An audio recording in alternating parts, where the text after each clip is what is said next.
Hi, I'm Mark Liebman. I'm a retired Navy captain, naval aviator, and a helicopter pilot who flew combat search and rescue most of my career.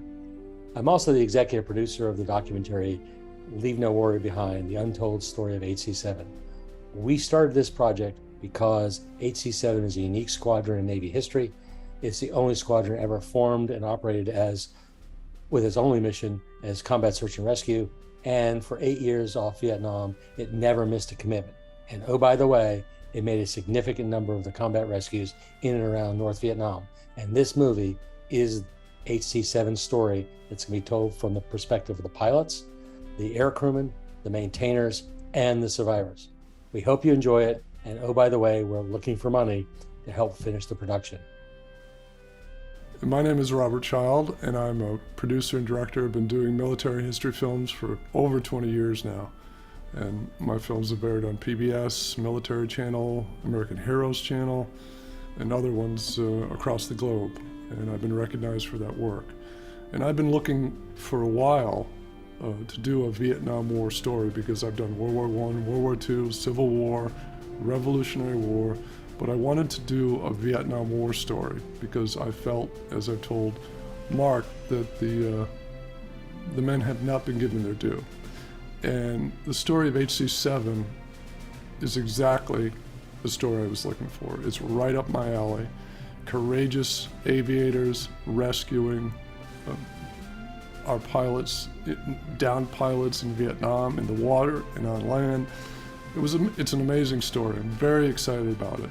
And we've actually begun doing some interviews with some of the veterans, some of the rescuees, and some of the veterans of HC-7. And we'd like to show you a little teaser of that now.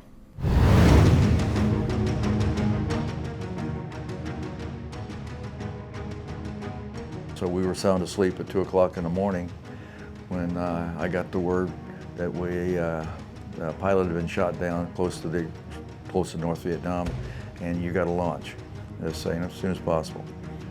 And so we did that. We scrambled out to the helicopter. I got a brief from the ops people on the ship on where he's located and the situation at the time, and we took off. And at the time, and people don't understand this, but back then we flew very basic helicopters. They were armor plated with guns, and that was about it. And they asked me to launch off. Well, I wasn't night trained for night rescues. We never practiced night rescues at night. It was too dangerous. And you had a helicopter that had basic instruments, had a basic autopilot, but no automatic approach to the water, no hover capability. It was all manual operation, okay? But why you take off? You take off because a man's life's on the line right now. So then I'm in the water, and I had a strobe on and some radios, and Jim Spillman started coming out with his helicopter, and that was going okay. It seems like it takes forever when you're sitting there at a lonely spot in the South China Sea in the raft, but so they came out and got over me. So we came to a hover. At nighttime, you lower the swimmer down instead of a daylight 10 and 10 drop, and you position yourself close to them, and then Stretch Acne, my first crewman, says to hold your position. We lowered the swimmer down, and Katie, the swimmer, swam over to him. I backed off.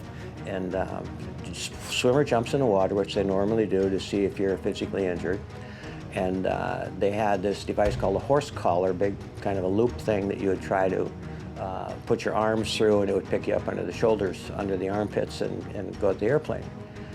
There was a few minutes, and then I heard from his wingman say, "Big Mother, that's my last paraflare." And when he said that, all lights went out. I looked at the instruments and I tried to maintain a stable hover.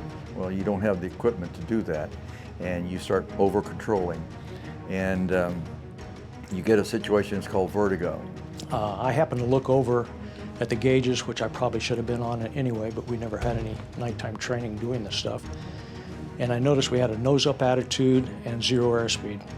During this time I'm doing this, thank God, I give my credit to my co-pilot and my Stretch, the guy in the back. The air crew and I at the same time decided we need altitude immediately. They said, altitude, altitude.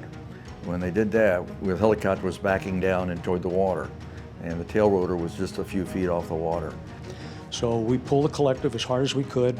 Pulls up to his armpit, and we went straight vertical for about 200 feet. And the helicopter flew away.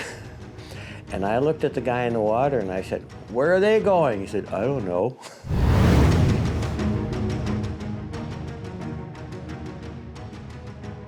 So I'm in the water, the chute's coming down all around me, and I reach up here, ain't nothing there.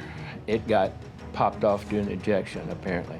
You know, it's funny how things can happen, and then one thing leads to another thing, and it's like, please, Lord, you know, just, you know, shine a little light on me somewhere in here. So I'm in the water, don't have my stride line cutter, the chute's right there. I've always been told 30 minutes is about it for a chute, and they'll after 30 minutes the chute will sink, and you're soon to follow it. After about 20 minutes, I hear a helicopter, and I'm thinking, okay, it's looking good. Well, it was AC-7 doing their job. My chute was about gone. I mean, it was a matter of, I'd say, maybe 10 minutes at the most before I'd been gone with my chute. And then they dropped the line down and picked me up and put me in a helicopter, and I breathed a sigh of relief. And they had my RO in there too, and one of the crewmen offered me a cigarette, and I'd never smoked a cigarette in my life. I said, "Yeah, give me a cigarette." And I said, "We need this cigarette." I wouldn't be here right now. I mean, I owe my life to those guys. What can I say? Helicopters are good folks. They save you.